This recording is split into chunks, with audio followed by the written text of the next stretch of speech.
Dear students, welcome to Learning Management System of साथ कामयाबी हमारे साथ। डियर स्टूडेंट्स, आज का हमारा लेक्चर है एमडी कैट केमिस्ट्री में एनवायरमेंटल केमिस्ट्री पर। और एनवायरमेंटल केमिस्ट्री में हमने जो टॉपिक पढ़ने हैं जो हमारे यूएचएस के सिलेबस में हैं वो टॉपिक हैं air pollutants, chemistry and causes of acid rain, ozone and CFCs। सबसे पहले एनवायरमेंटल केमिस्ट्री देखते हैं क्या होती है। एनवायरमेंटल केमिस्ट्री डील करती है केमिकल्स और पोल्यूटेंट्स के साथ। इसमें हम स्टडी करते हैं what are the sources of pollutants, reactions of pollutants के पोल्यूटेंट कहाँ से आए, और जब ये एयर या वाटर में या सॉयल में आए हैं तो इनके दरमियान आपस में रिएक्शन कौन से होंगे। Transportation of the pollutants, pollutants एक जगह से दूसरी जगह कैसे पहुंच जाते हैं, और फिर इनके इफेक्ट क्या हैं on human health and other animals. ये स्टूडेंट्स इसके components atmosphere, hydrosphere, lithosphere and biosphere. Atmosphere में सारी गैसेस हैं जिसमें सबसे अबंडेंट नाइट्रोजन है, उसके बाद ऑक्सीजन है, फिर आर्गॉन है। हाइड्रोस्फीयर में सारे वाटर बॉडीज आते हैं जिसमें 97% ओशंस और सीज में होता है, 2% जो है वो पोलर आइस कैप्स और ग्लेशियर्स में, और 1% फ्रेश वाटर है। फ्रेश वाटर का भी 69% एग्रीकल्चर, 23% इंडस्ट्री और 8% डोमेस्टिक पर्पज के लिए यूज होता है। लिथोस्फीयर में सारी सॉयल रॉक्स आती हैं जिसकी थिकनेस 100 किलोमीटर है, और इसमें सबसे अबंडेंट एलिमेंट लिथोस्फीयर में ऑक्सीजन है, फिर सिलिकॉन है, फिर एल्यूमिनियम है, फिर आयरन है, कैल्शियम, देन सोडियम, पोटेशियम और मैग्नीशियम। इसके बाद है बायोस्फीयर। बायोस्फीयर वो पार्ट होता है जहां पर हम रह रहे हैं, इसकी थिकनेस जो है वो 20 किलोमीटर्स होती है।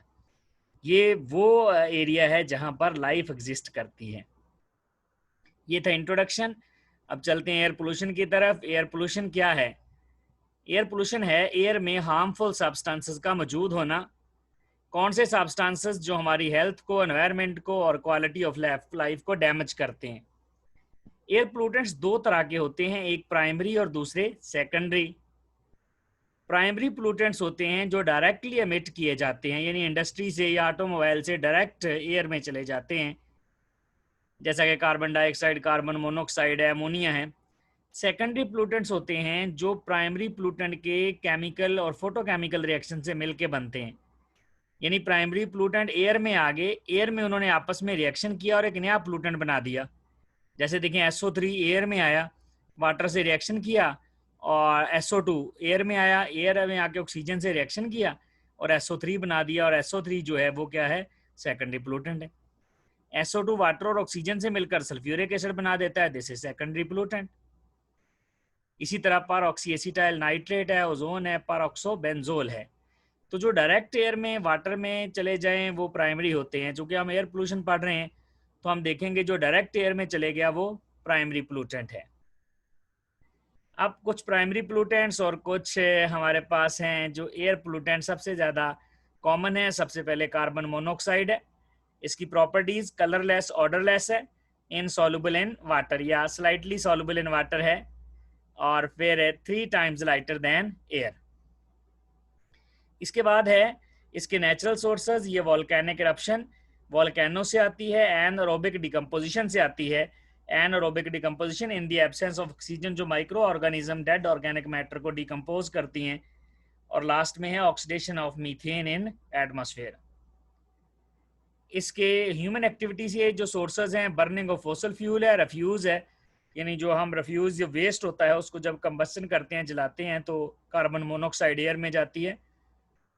इंडस्ट्रियल और ऑटोमोबाइल एग्जॉस्ट है, disposal of the waste and smoking है, और बर्निंग ऑफ फॉरेस्ट है।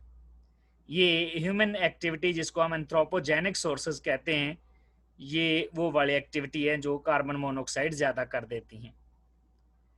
कार्बन मोनोऑक्साइड के इफेक्ट क्या हैं? क्योंकि ये कलरलेस होती है, ऑर्डरलेस होती है, इसको स्मेल करें पता ही नहीं चलता, और जब ये हम इसके ज़रिए सांस ले लेते हैं तो ऑक्सीजन के साथ इनहेल कर लेते हैं, इट काजेस सफोकेशन। होता क्या है, ये हेमोग्लोबिन के साथ मिलकर कार्बोक्सी हेमोग्लोबिन बना देती है, कार्बोक्सी हेमोग्लोबिन अब ऑक्सीजन कैरी करने की कैपेसिटी नहीं रहती, जिसकी वजह से ऑक्सीजन की सप्लाई और ऑक्सीजन की कैपेसिटी ब्लड की कम हो जाएगी। एक्चुअली ये करती क्या है, कार्बन मोनोऑक्साइड जो है आयरन है जो इसमें रेड पिगमेंट हेमोग्लोबिन में, ये उसके साथ रिएक्शन कर जाती है। रिजल्ट क्या निकलता है, कार्बन मोनोऑक्साइड से जब इसको इनहेल कर लेते हैं तो सफोकेशन होती है, डिजीनेस होती है, फटीग, और इसके बाद अनकॉन्शियसनेस और अल्टीमेटली डेथ हो जाती है। इसी वजह से इसको क्वाइट किलर भी कहते हैं, साइलेंट किलर भी कहते हैं कार्बन मोनोऑक्साइड को। क्यों कहते हैं? क्योंकि इसकी ना तो कोई ऑर्डर है और ना ही कोई कलर है। अगर आप इनहेल भी कर रहे हैं तो पता नहीं चलता, क्योंकि ये कलरलेस ऑर्डरलेस गैस है, इस वजह से इसको साइलेंट किलर कहते हैं। नाइट्रोजन के ऑक्साइड्स हैं। नाइट्रोजन के ऑक्साइड में ज़्यादातर NO नाइट्रिक ऑक्साइड और नाइट्रोजन डाइऑक्साइड है। ये रेडिश ब्राउन कलर की गैस होती है, हम इनको NOx से लिख लेते हैं। नेचुरल सोर्सेज क्या हैं? सॉइल बैक्टीरिया, वो रिलीज करते हैं नाइट्रस ऑक्साइड N2O, जो ऑक्सीजन से मिलकर NO बना देता है, नाइट्रिक ऑक्साइड बना देता है। सॉइल बैक्टीरिया लाफिंग गैस बनाते हैं, लाफिंग गैस एयर में NO में चेंज हो जाती है। ह्यूमन एक्टिविटी है combustion of nitrogen containing material such as coal, oil, natural gas, gasoline. अब ये जो NO और NO2 है, ये काफ़ी देर तक एयर में रहते हैं। NO2 जो है उसका रेजिडेंस टाइम 3 दिन है और NO का रेजिडेंस टाइम 4 दिन है। उसके बाद ये मिल जाते हैं वाटर के साथ और फिर डिफरेंट एसिड जैसे नाइट्रस एसिड है, नाइट्रिक एसिड वगैरह बना देते हैं और एसिड रेन का बायस भी बनते हैं। इसके अलावा जो इंटरनल कंबस्टन इंजन है उनके अंदर जो फ्यूल यूज होता है उसकी बर्निंग से भी नाइट्रोजन डाइऑक्साइड गैस बनती है, NO2 गैस बन जाती है। अब इसके बाद है इसके इफेक्ट, इससे एसिड रेन, क्योंकि ये जब NO2 एयर में जाता है तो ये वाटर के साथ मिलकर और ऑक्सीजन के साथ मिलकर नाइट्रिक एसिड बनाता है। इसके अलावा फोटोकेमिकल स्मोक का जो बड़ा जो उसका हिस्सा होता है, जो इसका कलर होता है, वो भी इसी की वजह से होता है, NO2। और फिर ये अगर एयर में मौजूद हो और स्पायर करने से रेस्पिरेटरी ट्रैक्ट, हार्ट और आईज अफेक्ट हो जाती हैं। ऑक्साइड्स ऑफ सल्फर, सबसे पहले नेचुरल सोर्सेज। इनके नेचुरल सोर्सेज SO2 का वॉल्केनोज है, 67% वॉल्केनो से आती है, और इसके अलावा ऑक्सीडेशन ऑफ सल्फर से भी आती है। तो जब ये H2S की ऑक्सीडेशन करते हैं तब भी हमारे पास सल्फर डाइऑक्साइड बन जाती है। और H2S कहाँ होता है? ऑर्गेनिक मैटर की डिकम्पोजिशन से मिलता है। तो ऑर्गेनिक मैटर की डिकम्पोजिशन से जो हमें H2S मिलता है वो फर्दर ऑक्सीडाइज होकर SO2 बना देता है। ह्यूमन एक्टिविटीज़ है combustion of coal, oil, gas है। कोल में खास तौर पर 1 to 9% सल्फर होता है जो कि सल्फर डाइऑक्साइड में बदल जाता है, और जो कि मेजर काज है रिड्यूसिंग स्मोक का। स्मोक दो तरह का होता है, एक फोटोकेमिकल और दूसरा रिड्यूसिंग। ये रिड्यूसिंग स्मोक में SO2 होता है। इस तरह से सल्फर जब बर्न होती है, कोल जिसमें कोई फ्यूल हमारे पास है जिसमें सल्फर है, तो जब फ्यूल को जलाएंगे सल्फर से SO2 बनेगा और SO2 से SO3 बन जाएगा। नेक्स्ट है इसके इफेक्ट क्या होंगे इनकी, जो कि पंजेंट ऑर्डर होती है। They cause suffocation when inhaled. Sulphate aerosols बनाते हैं जो रेस्पिरेटरी ट्रबल्स काज करते हैं, पार्टिकुलरली इन एल्डर पीपल, और एसिड रेन का बायस बनते हैं। हाइड्रोकार्बन, हाइड्रोकार्बन के नेचुरल सोर्सेज हैं, they are released in gaseous form, और ये ट्रीज से रिलीज होते हैं naturally. Trees and plants, different trees and plants emit large amount of the hydrocarbon. खास तौर पर पैडी राइस फील्ड्स जो हैं वो मीथेन गैस रिलीज करते हैं, वहाँ पर मिथेनोजेनिक बैक्टीरिया होते हैं, मीथेन प्रोड्यूसिंग बैक्टीरिया होते हैं। इसके अलावा ये anaerobic decomposition of organic matter से भी बनता है और वो माइक्रो ऑर्गेनिज्म बैक्टीरिया बनाते हैं। मीथेन का रेजिडेंस टाइम 3 to 7 ईयर होता है, और ये रिएक्शन है डेड ऑर्गेनिक मैटर जिसमें कार्बन हाइड्रोजन मौजूद है, कार्बन हाइड्रोजन और ऑक्सीजन मौजूद है, ये क्या करेगा, बैक्टीरिया उसको कार्बन डाइऑक्साइड और मीथेन में बदल देगा। इसके बाद इसकी ह्यूमन एक्टिविटीज़ हैं, release large quantities of hydrocarbon into atmosphere. कौन सी ह्यूमन एक्टिविटीज़ हैं? Burning of petroleum, coal, wood, incinerators, waste burning and solvent evaporators. इसके इफेक्ट क्या हैं? खास तौर पर जो अगर हाइड्रोकार्बन में एरोमेटिक हाइड्रोकार्बन हूँ तो they are cancer causing, they have adverse effects on the health. Hydrocarbon खुद सिग्निफिकेंटली इतने हार्मफुल नहीं होते, लेकिन ये नेक्स्ट कम्बिनेशन कर जाते हैं, जैसे नाइट्रोजन ऑक्साइड के साथ कम्बिनेशन करके पर ऑक्सी एसिटाइल नाइट्रेट बनाते हैं, और पर ऑक्सी एसिटाइल नाइट्रेट आई इरिटेंट है और ये लंग्स को भी डैमेज करता है। पार्टिकुलरली ये आई इरिटेंट है, सबसे ज़्यादा जो नुकसान है ये आईज़ को काज करवाता है। एसिड रेन, एसिड रेन का जो वर्ड था वो ए स्मिथ ने यूज़ किया था। एसिड जो रेन है उसकी पीएच लेस देन 5 होती है।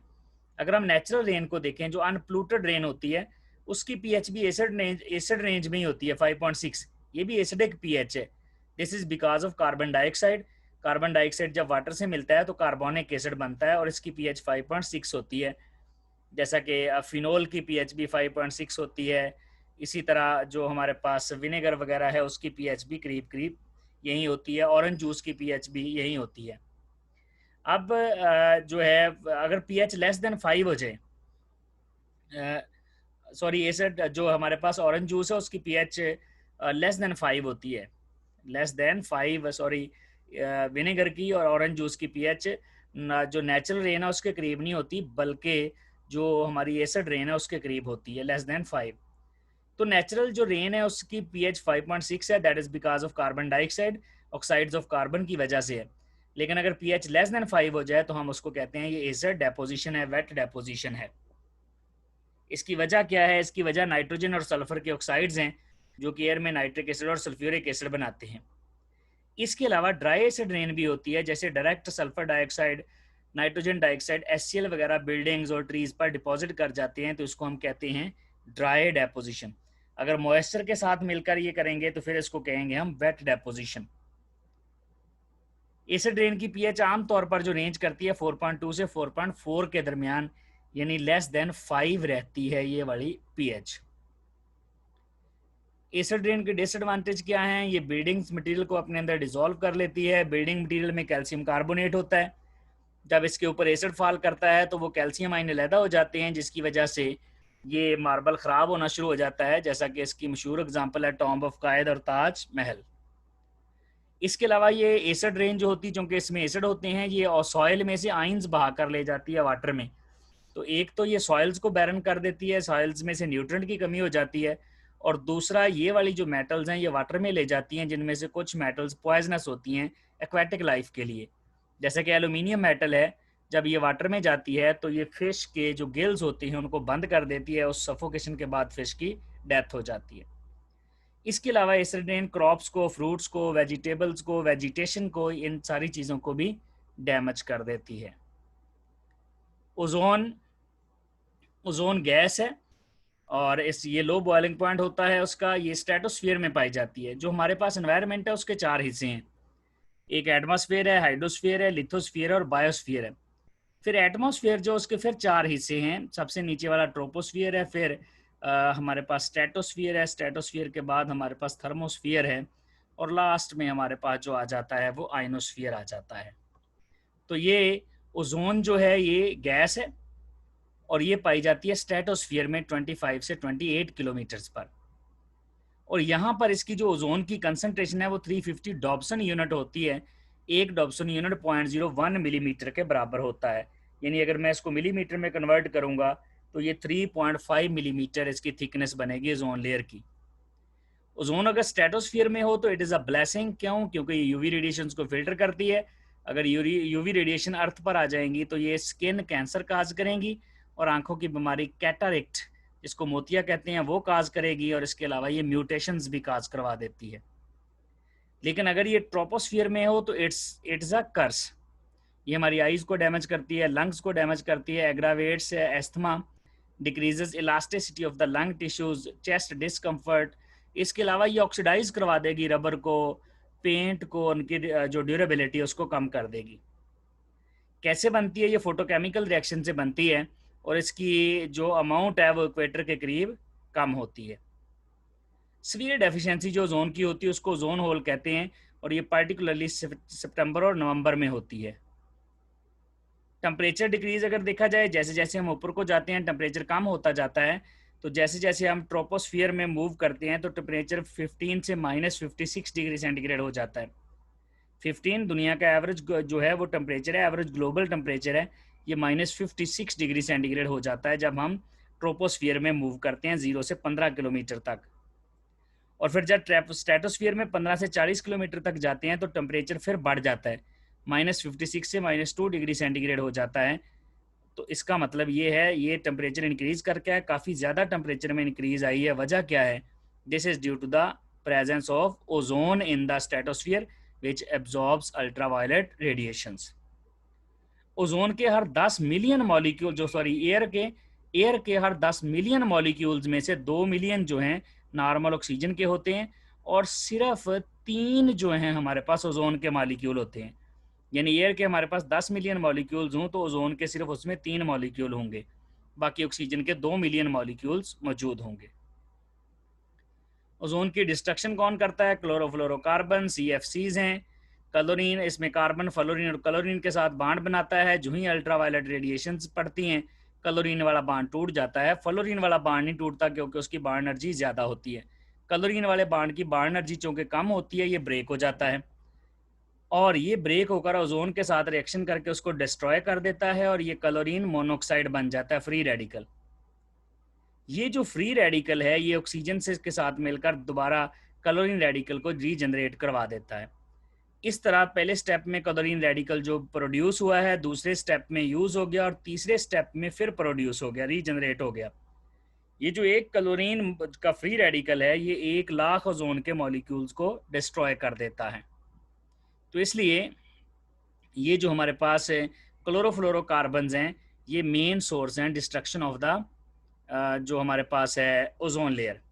कहाँ यूज़ होते हैं क्लोरोफ्लोरोकार्बन है? ये रेफ्रिजरेंट्स में, एयर कंडीशनर्स में, एरोसोल स्प्रे वगैरह में यूज़ होते हैं। अगरचे अब इनका जो यूज़ है काफ़ी हद तक बैन कर दिया गया है डेवलप्ड कंट्री में, और बाकी कंट्रीज़ भी आस्ता आस्ता इनका यूज़ कम कर रहे हैं, ताकि हम ओजोन जो है उसकी लेयर को बचा सकें, जो कि हमारे लिए जो है वो एक शीट का प्रोटेक्टिव लेयर का काम कर रही है बाय अब्जॉर्बिंग अल्ट्रावायलेट रेडिएशंस। ये था स्टूडेंट्स आज का lecture. Thank you very much.